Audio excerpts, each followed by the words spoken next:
Tour du monde et dino image yanga motema na pesa Anise Ndombasio les Parisiens yanga motema na pesa Tour du monde et dino image yanga motema na pesa nananya Anise et dino image toko mona sitoyo panja sango ya Congo yo Panja sango ya Congo, et dis no image, panja sito yo. Panja sango ya Congo, émission kitoko yeko talama. Panja sango ya Congo, émission munene na kati ya Congo. Ozo pesi la masolo ya solo. Donc, bisonya so simanango 999. Panja sango ya Congo, et dis no image. Et dis no image, panja sango ya Congo, bana Paris, bana Londres, bana Belgique, bana Hollande, bana Suisse, bana Canada, bana partout. Panza sango ya Congo edino imanje bolanda yango po yango ezana makambo ya solo eutaka na source edino imanje papa edino imanje ye aswaka tina source ata fin fond. Tour du monde edino imanje panza sango bilili Yekola koloba vérité mama Lwambo makiadi Francois lobaka solo Mobuki lokutana ndokise moto moko Tata na bino zabolo edongolo miso Okoli moi na Margedon. Est-ce que na kosi dit le tour du monde? Bakoli moi Banda sango bilili Nasa ele ya bien Foko sepela Direct que Gisèle Mandangi mais que Mandangi toujours en direct donc Mandangi basali makambo bien na Kinshasa na Luanda boye bilu to sala masolo to kanga masolo sikonde zabongo zake boutique Liliane Mandangi ekangi masolo na Kinshasa o sepelité asa mukili na ye. Bonjour à tout le monde. Masolo Mandangi bandakala et bandakala depuis et dit no image à yebi bo sepela soli mandanga sasayo au sasayo ale mota le baki tozo papa seko papa bo sepela selo na yebo encourager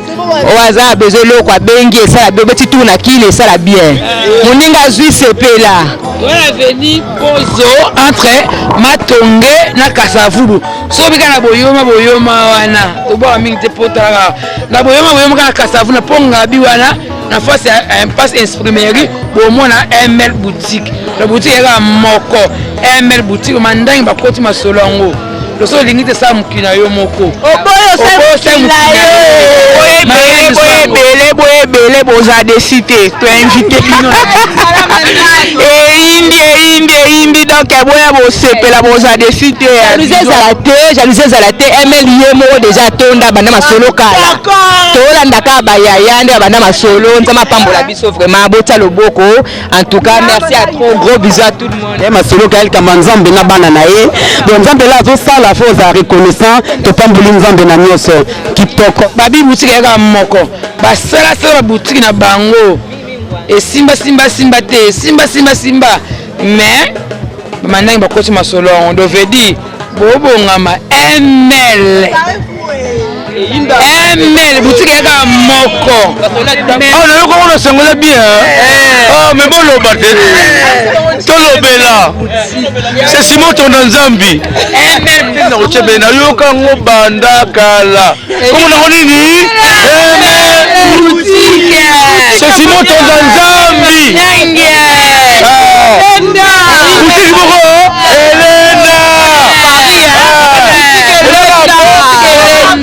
Elena na bino mabe bino tu boza kitoko na boutique Simon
Njia yako